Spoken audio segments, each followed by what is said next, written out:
जो भी है देवा भाऊ ही है नंबर 2ला काही किंमत नसते। आर पाटलांच्या भाषणाचा संदर्भ देत रवींद्र चव्हाण यांचं नाव न घेता उपमुख्यमंत्री शिंदेंना चिमटा।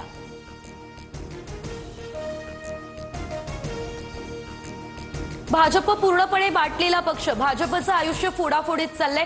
अजित पवार यांचे नेते माणिकराव कोकाटे यांचं महायुतीमधल्याच भाजपवर निशाणा।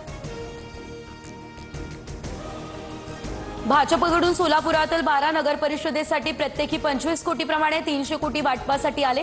उत्तम जानकर यांचा हा दावा। मस्साजोगचे सरपंच संतोष देशमुख यांचं आज प्रथम पुण्यस्मरण। अजित पवार यांचा संतोष देशमुखांच्या कुटुंबियांसोबत संवाद।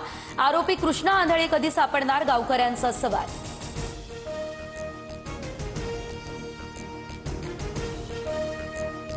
सर्व पुरावे असतानाही न्याय मिळण्यासाठी दिरंगाई का? आरोपींना लवकरात लवकर शिक्षा द्या, वैभवी देशमुख भाऊक।